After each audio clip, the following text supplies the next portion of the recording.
I met Michael Ferrito last week. Okay, what was he like? Just really nice guy. You didn't happen to ask him to come on the podcast, did you? That is why I was going to say you'd hate what I have to say, because no, it was work related, but I completely. Well, I just didn't even know if I wanted to ask him. What game is he in these days? I don't know. He's still very. Did you say it was work related? What was he doing? Yeah. Oh, this was in property. He was buying a house. Can't disclose where, but buying a house. Well, there you go. Yeah. Job. Spud. Yeah. Spud. Still looking match fit. Yeah.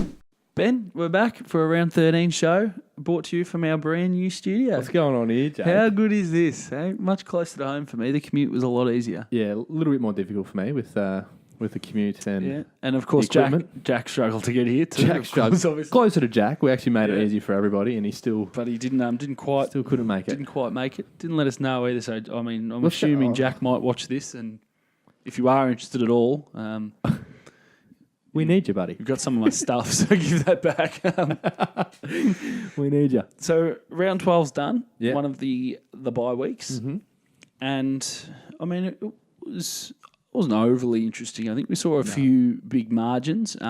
Port, I guess, I think the story of the round came out of Friday night. Obviously, Richmond, the story around them is that they don't travel overly well. And obviously, without Dustin Martin, was always going to be tricky. But Port played quite well. They won. They did. They're very hard to catch, aren't they, Port Adelaide? Yeah. They're very you don't know. You're just not sure, sort of. Or not. Yeah, and I mean, they've made, obviously, Thursday night footy's back this week, and they've dropped Jack Watts, which big call. is a big call, isn't it? I think within the footy community, no one was surprised. I think there was a few articles that were like stating it was a bit of a shock. He hasn't been great the last few weeks. No, but I mean, he's a good player though, Jack Watts. He is good. I don't really get why he's not like really good. Yeah, I think a lot of D supporters will back that up as well. Which he's also a little bit of a fan of the show. He's Jack a massive Watts, fan, which is actually quite nice because just liked a couple of tweets and stuff. So there's plenty of room in. Absolutely, there is. He's a big boy though. The Jack and Jake show, featuring Ben. I'll just keep getting out of the camera here. But yeah, so I mean, St Kilda were horrid in that first quarter against Sydney at Etihad. They were terrible, and that also game was Sydney over before it began. Sydney were pretty great. good. Sydney are always just slightly under that radar, aren't they? Because they could win the flag. Yeah, but they don't really get spoken about in the same. Yeah, if they get a home final, finish top two, that's get a home. And that's where I think Richmond need to be careful. I mean, it's only one loss, but if they don't finish top two, then they're going to have to travel. You got to think if West Coast, I mean, Melbourne is still around there, but say West Coast Sydney go 1-2, that can. I'm not really buying into I wouldn't jump on the Richmond aren't that great track. I know they haven't won a few, but that's something that they'll be more focused on now, I think, as well. They'll be more conscious of that going forward. So I think I wouldn't be surprised if they end up winning a few towards the end of the season over interstate. Yeah, okay. Just because they're that sort of team. I think they're a good side. They are a good side. Yeah, they're a good side. But you are right though. If it was West Coast Sydney, that all of a sudden gets a little bit harder, doesn't it? Because then you're travelling. If assuming both those teams win in the first week, you'll be travelling twice as the third or fourth side. Should you win the next week? So that's true. Yeah, so it makes it harder. But that's that's also the same with Richmond. If they finish top three, the hardest game in footy is to play them at the MCG. It 100% is. So that's how that'll all fall. We also thought it was Richmond will bounce back too. But that's a big game against Geelong this weekend. Yeah, huge game.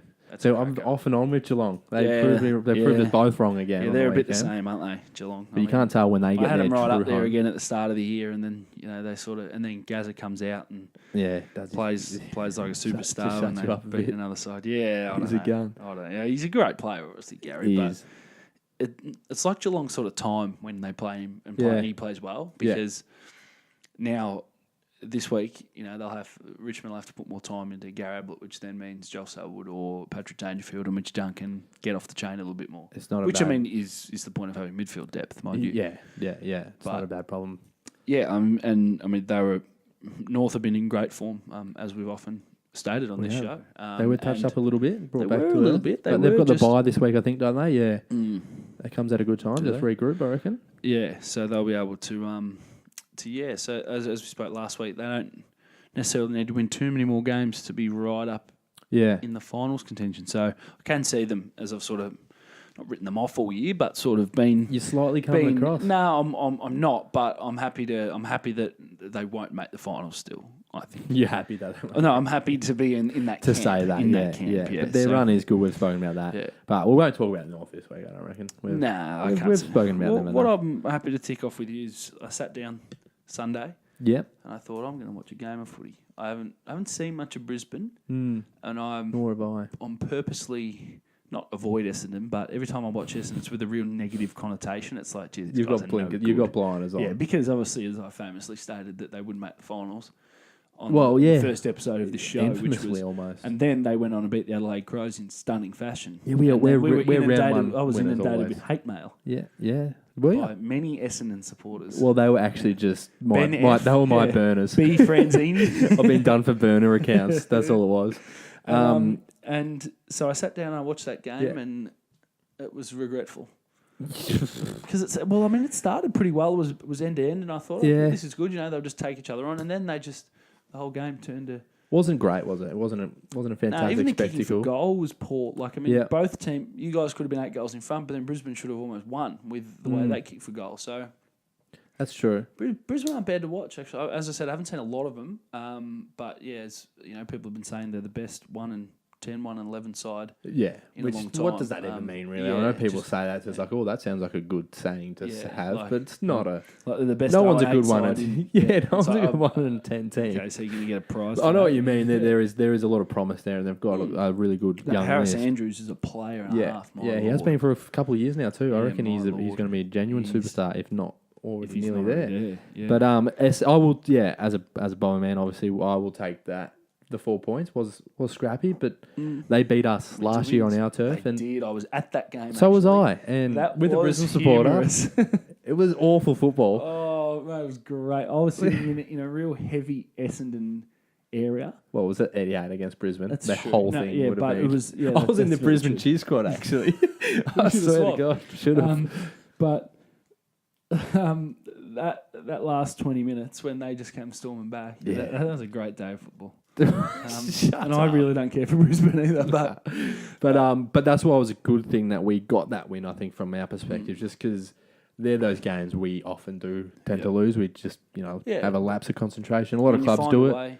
We'll find a way. Like we play West Coast next week over there. I wouldn't be surprised if that's a good game. Not going to say won't be our balls enough to say we'll win that, but we have a tendency to play good against good teams and shit against shit. So it was good to beat Brisbane on the weekend. Yeah, well, that's always something, isn't it? So, in more footy news, just before we get stuck into our regular segments, Surioli's indefinite leave from Hawthorn has gone back up to the Northern Territory to spend some time with family. So they reckon that he was really, really close to playing again at Hawthorn. So this weekend. Maybe. Well, I think he would have ordered to get up for Sean Burgoyne's. Sean Burgoyne's 350, which is an effort in itself. Yeah. But it's sort of. I mean, they were talking sort of AFL 360 and that. There's just obviously no certainty that he will return. I mean, it could be one of those storm in the teacups where, as Jordan Lewis said on AFL 360, if he goes up, and it's something that takes a week to resolve, then he'll be back next week. But because obviously we don't know the extenuating circumstances, it sort of gets to that point of it's like, you don't want to speculate on if it is a family that's what matter. bugs me about your 360s and whatnot. They will. I thought you were going to say that's what bugs me about you. Well, too, mate. You just come in here saying Cyril's never playing again. You haven't said that. But those sort of shows that they will try and make a story out of it. Find a news angle. And if you read the statement from Hawthorn, that is the only thing that's out there. It's just very short, sharp. There's doesn't allude to anything. Yeah. Just says that he's having some family time and good on him. I guess the speculation sort of comes from that indefinite sort of part of it. Whereas, and there's been, little whispers that go around. And I mean, again, you can't give too much to the whispers. But, if there are these circumstances that are going on and, he has spoken about that he'll move back to the Northern Territory when footy's done. Yeah. And you just sort of get the feeling, I think, that whilst I don't think he's done for good, I just get the feeling like, he'll be one that probably retires a little bit earlier than... Well, but I mean, he's also won 4 flags. And a lot of people saying what's he got to prove. Stuff, he's done it all. So that's fine. And I think Hawthorn they've handled this really well as a club. They've really shown that their players come first, like as individual people. it really feels like with Silverioli that he hasn't played for so long. Like, I mean, that he hasn't had a really good stretch at it for a few years. Like, Daniel scared, do you think? No. No? No. No. What? When they're up and about, he's up and about? Oh, well, I mean, it's just a run with injury, I think. I mean, he was injured when they were good. He just always came back in time for finals. He never strung enough. Yeah. But he came second in their BNF one year, I think. But yeah, and he won a Norm Smith medal. But and also, just before we get stuck into it, Eddie Betts, a lot of, I mean, obviously had the racial vilification thing online, which is no pathetic. good. Excuse my French.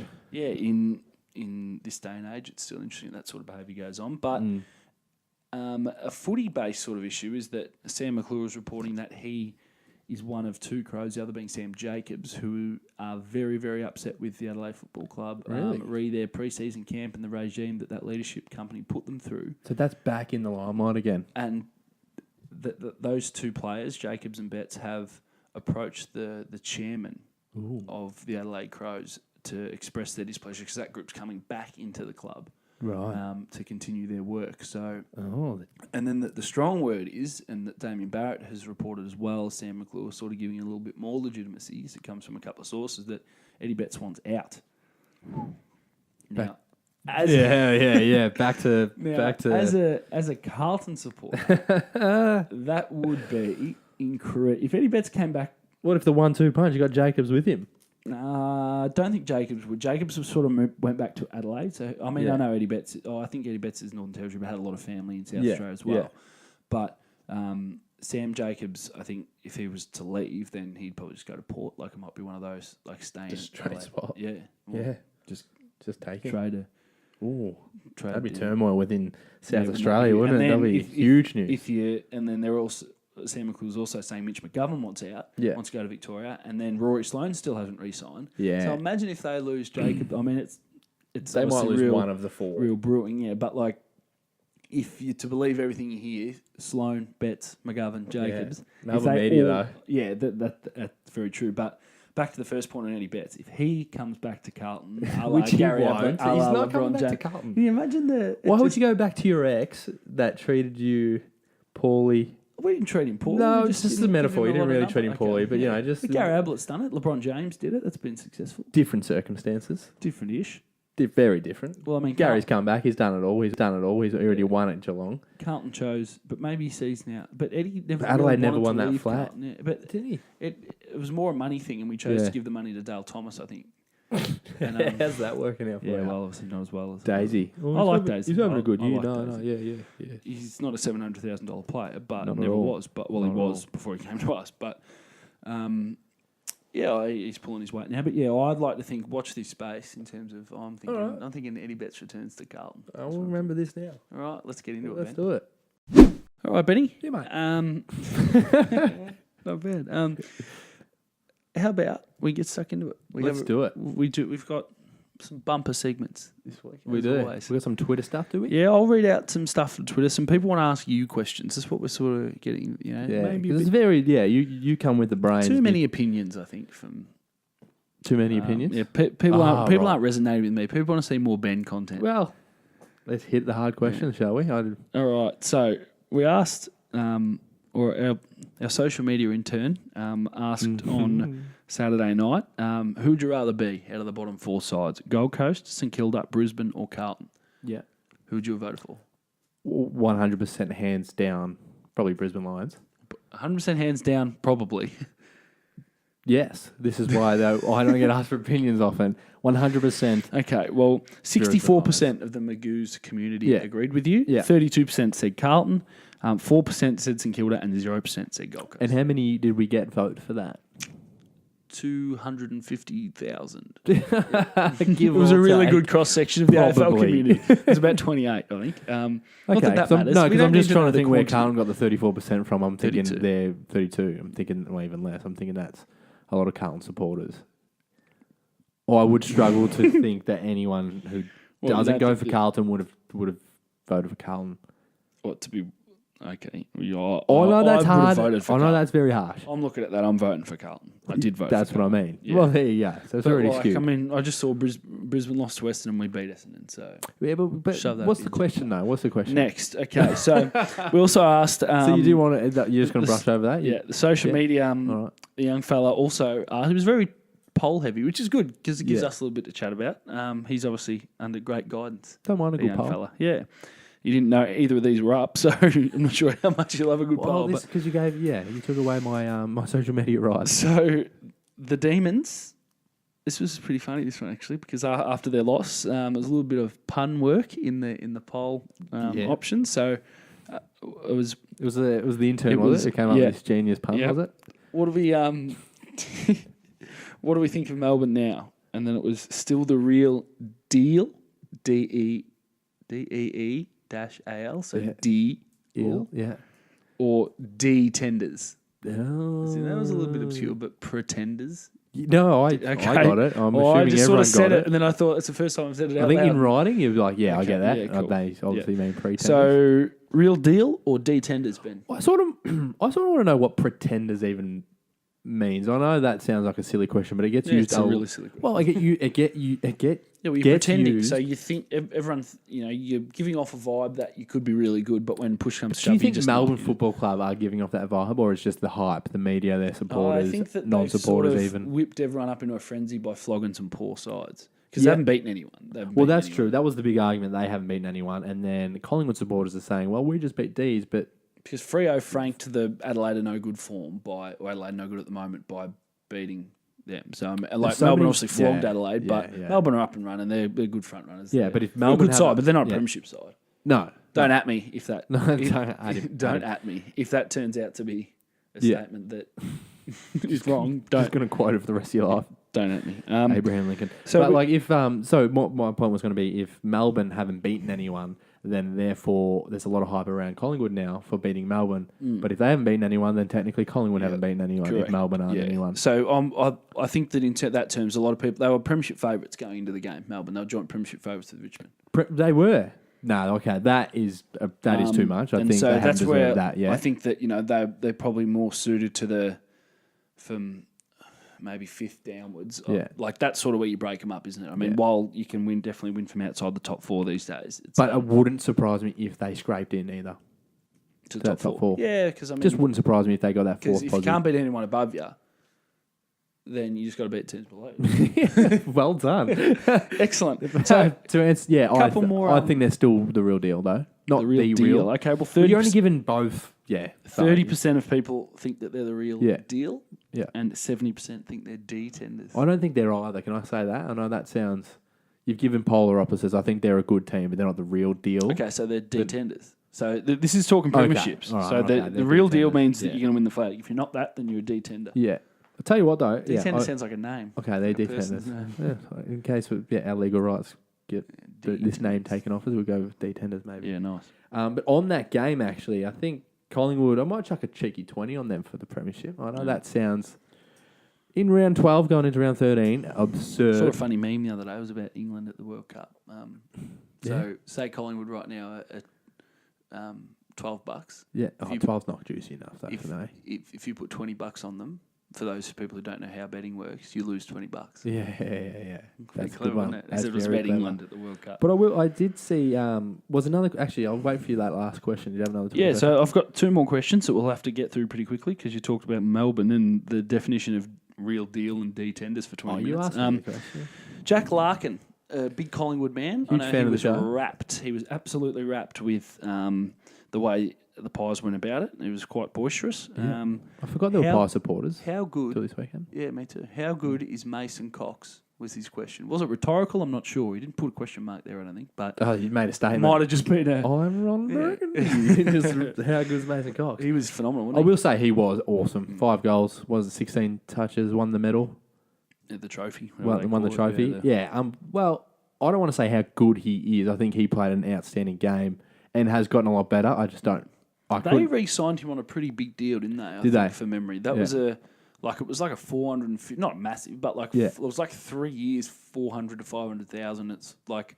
That's good enough. It was sort of like, I mean, I'll take it. Yeah, but you wouldn't have expected that. I mean, he's 211 centimetres. I didn't even realise that. But I guess, the average is, 300 or something these days. So, I mean, maybe that's maybe that's takes fits in into quite cola nicely. and inflation, all those things. But yeah, he's playing. He's really getting a well, lot and better. Yeah, he is, isn't he? So I mean, Collingwood might have really found one there, which upsets something me. that cool stat actually that popped up on Twitter the other day was about Collingwood about about their goal kickers.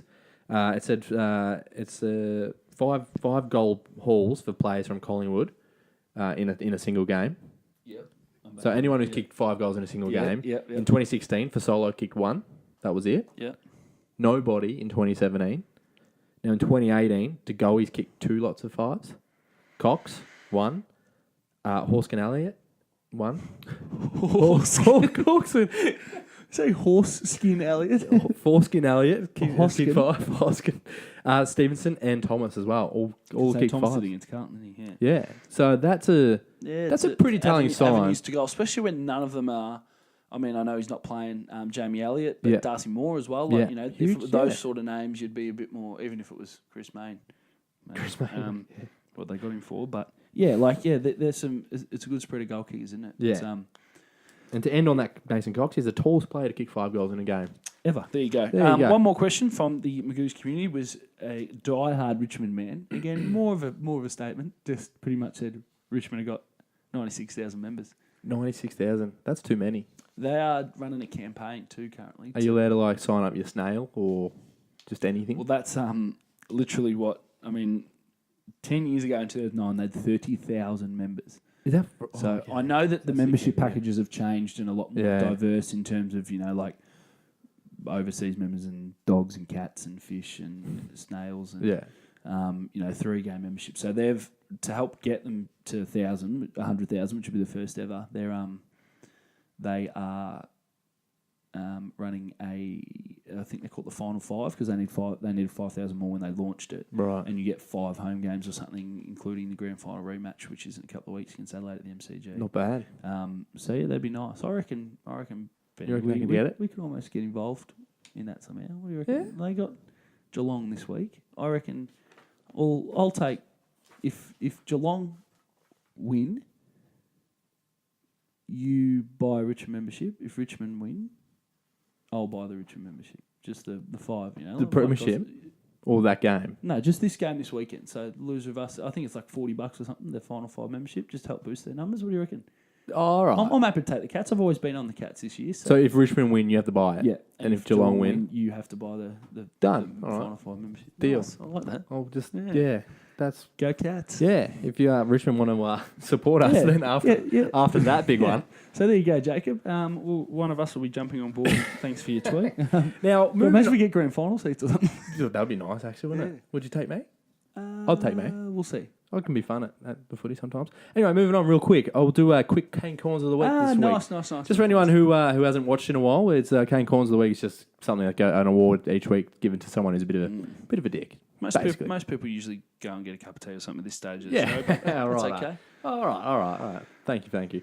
So this week we're giving it to Brian Taylor. Now, I don't mind Brian Taylor. I think he's a good meaty personality. Last week, of course, Jake Lever did his knee. And no one knew the severity of it at that time. It took a while. And he tweeted that anyone who is stating as fact that Jake Lever has done his ACL is guessing.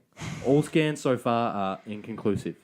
Then we later found out it was no good. It was the ACL. And then, but that's fine. I agree with that statement that we shouldn't jump to conclusions. However, so then Collingwood played Melbourne on the weekend. And Daniel Wells went down. Oh, yeah.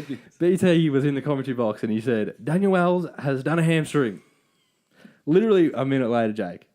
Maybe it was an ankle. Now he's getting foot surgery, isn't he? Now he's getting foot surgery. You can't be doing that, BT. Just making things up. I love the tweet too. Oh, he gets it wrong quite often though with players' names and whatnot. I reckon he'd be. Remember when he called Michael Hurley Vanderhaar the Anzac Day? That's not even the right generation. Not even nowhere near. He'd be Matthew Lloyd wore 18 for how long? BT would be a terrible gynecologist. I reckon the baby would be coming out. He'd be just like, "Oh, it's a beautiful baby boy." That's not what a gynecologist does. Yeah, they do. No, they don't deliver babies. They can. They don't deliver. Gynecologists don't deliver babies. They don't? No. I'm pretty sure they do, mate. Jake? We've gotten your segments out of the way. Yeah. Now, before you get onto your segment, earlier you interrupted something to do with gynecologists, and I thought, no, I swear in my mind that I know that they can deliver babies. Well, you didn't say can. Okay, well, but keep I mean, going, technically, you or I can deliver a baby. Yeah, I mean, it's not. All right. So I thought it was pretty funny. It's come up. I've gone do gynecologists, and the first thing that's come up is bulk bill. Okay, yeah. Then the second one is do gynecologists get turned on? Which I'm not lying. He's not making this up. Which they're only human. I guess they keep going. They might. Keep going. And the third one is do gynecologists deliver babies? And the answer was, well, we're both correct. It didn't say no. Because it said they're trained to, and they do, and they know more about delivering a baby than you or me, but they're not midwives. Do midwives deliver babies? Well, or do they just look after babies? No, they deliver. They deliver too. So, long story short, people deliver babies. And people are rude. What have we got, Magoo's moment? Magoo's moment Let's this week. We've got a nice, got a nice serious one, a real heartwarming one. Obviously, the big freeze. Yeah, massive now, isn't it? I mean, sort of started as the cause is never lost on anyone, but the way that has grown legs has just been incredible. Neil Danaher is absolutely out of this world. Like the work that he's done, the amount of money, the amount of awareness that he's raised. Yeah. Over 90% of it goes straight to the research. That's awesome. So I heard Beck, his daughter, I think she's his daughter.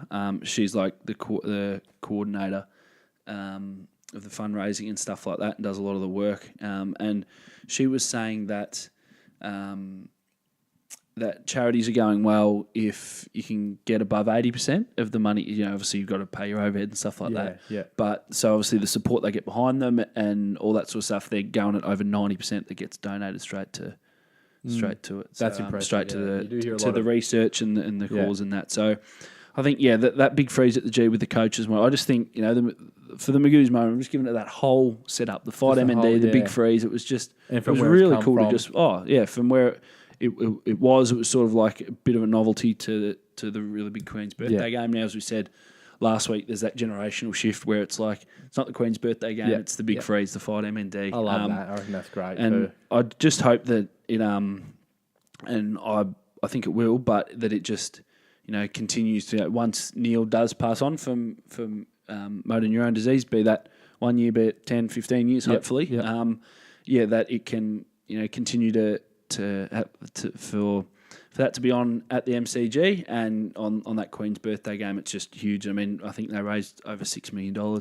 And people get really the federal involved, government with doubling. The beanies and all that sort of stuff. Sort of like, I'll donate, I'll get involved. Everyone is on board. It's almost like the Royal Children's Hospital appeal now. I think it's probably like on that similar. I know they raise a lot more for Royal Children's Hospital, but it's sort of getting to on that level. Yeah, it's sort of right getting on that level of fundraising. So the Magoo's moment of the week for this week is everyone who involved in the Fight MND movement and the big freeze at the G, especially the clubs too. Nathan Buckley was really, really good. All the coaches obviously, but Nathan Buckley with that fella that Collingwood supporter, Murray Swinton, I think his name was. Who was who's suffering from MND really quickly, got the onset of it. It's really.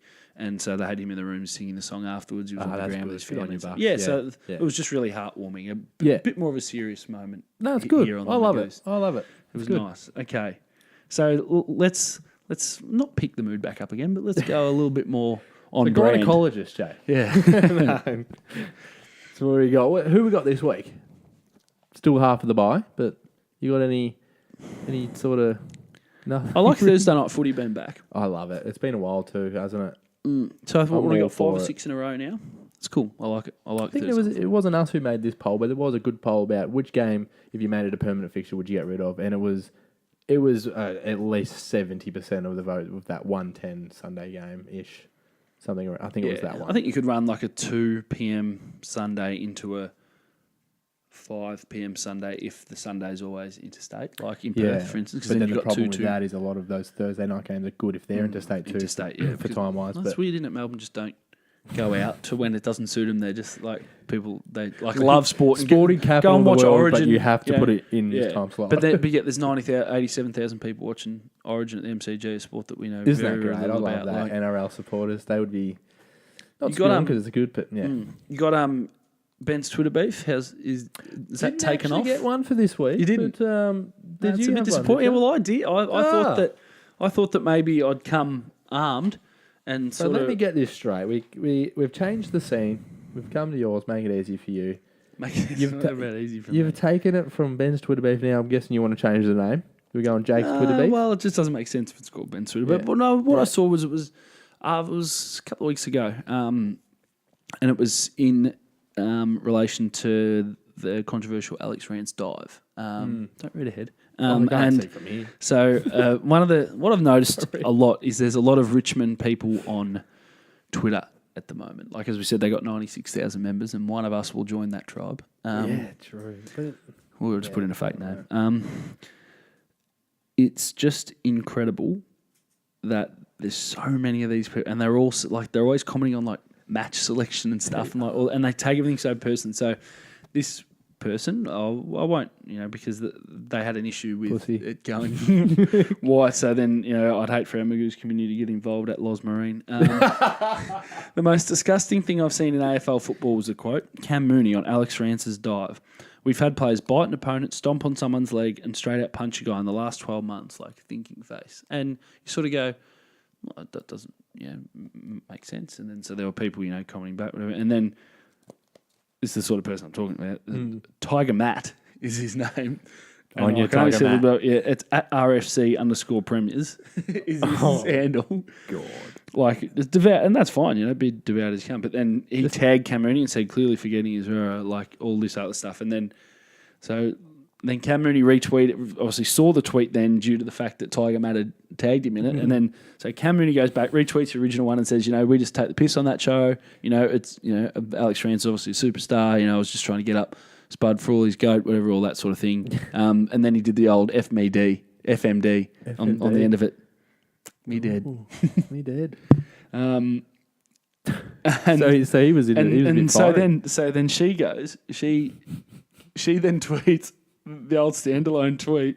Just goes with the don't tag people in a reply if they weren't tagged in the original tweet. It's rude. And someone replied, it's rude. And then someone replied back to her and was just like, well, maybe don't talk shit about people. Not expecting anything back. Yeah, like I can just say whatever I want about people, and then that's what's wrong with social media. It's just a little bit of Twitter beef. And not expect a bit back.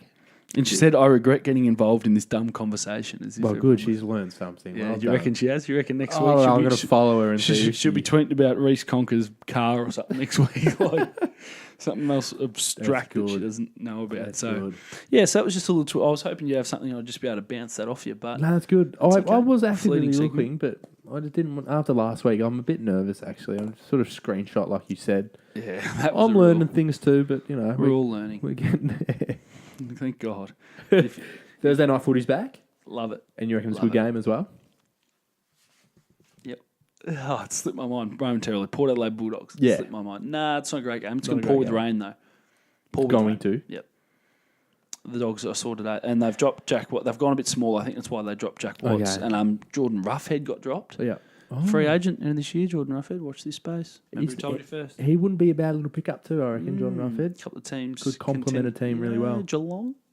Yeah. Premiership player, Jordan Roughhead. Didn't I? Yeah, he got up that. Yeah. He had the eye thing, but he got up, didn't he? Yep. Played. I'm thinking Geelong. Be a great fit for him. But anyway, just remember who told you first. Yeah, Thursday night footy's always great. And then, so obviously it just spreads footy out over the weekend, and I've got no problem with that. None at all. Another gap though. We've got a few teams with the bye, so hopefully Carlton back this week. That's great. Freo at Etihad. Buster. They'll pack that joint. They should play that at Icon Park. Yeah, it's not suitable anymore. It doesn't have the stand behind one end of the goal. Like it's just I don't know. Although they play a lot of AFLW there, so maybe they could. But yeah, it'd be nice to be back at the old Optus Oval. It'd be nice. Cool. And there's one interesting little stat just to finish on just to round us out with a stat. St Kilda, Alan Richardson, they haven't won a game. Speaking of bumper clashes, St Kilda Gold Coast up there. Cool. Loser will be kicked out of the AFL. And rightfully teased and taunted. Rightfully so. And here's why. It's a historic game, actually, because St Kilda, it was in the paper on Wednesday, which is... Yes. St Kilda hold the record for most consecutive quarters lost in a row. which is 22 quarters When lost was in a that? row. That would have been when they were poor in 99 or something, maybe when they were No, really bad. try Thomas the 1800s, 1897, in the I believe second year of the actual VFL, or what it was, VA, whatever it is. Yeah. VHS. Anyway, but Bluetooth. Nah, okay, so they play the Suns this weekend, who are sitting on 19 consecutive lost quarters. Sun's going to be the woat. So if Worst St of all Kilda time. can win those 4 quarters, Suns will be consecutively worst team. They will have had the worst 6 games ever. Yeah. Let's see. Watch this space. Wouldn't that be something? I can't say Saints not winning a quarter, but You can't say Sun's not winning a quarter. yeah, hopefully they just call the game You off. said Saints. Do us all a favour. Save your money. Okay, well that brings us to Yeah. the end of the round 13 episode. No buys for us. We're going to continue right on through. No off days. There's buys for our producer, which we really need to crack which down apparently on, I I'm assuming he's in the country. But anyway, make sure that you like, subscribe, follow, share, all the stuff you see on the socials. You can also listen to us now. Search the Magoo's podcast on iTunes. Yep. You can listen to us without having to look at us, which I assume would be a popular option for which many. I think is a great option. Yeah, it's a bit more for the commute people. I think, And there's a lot of commute people. A lot of people commute places. Too. Like tonight, I could have listened to a podcast on the way here. That's true. I listened to a podcast today while I was walking. Walking the neighbour's dog. Welcome back to Jake's podcast. Yeah, this is what I did today. Walking the dog. I'm not talking about yo-yos either. Yeah. Dear me. me. Okay, so thank you very much for watching. Again, guys. we've got another show in the books. Hopefully we're filming in this studio from now on, but I don't see that happening. We won't be taking a Twitter ask. No, we might. We might. We might not. But then people would vote against me anyway. They're very cynical towards me. I think that's me too, though. So could be. Who do you hate less? Ben or Jake? Anyway, thanks for tuning in, guys. We'll see you next time. Cheers, guys. I'll hold those SOBs.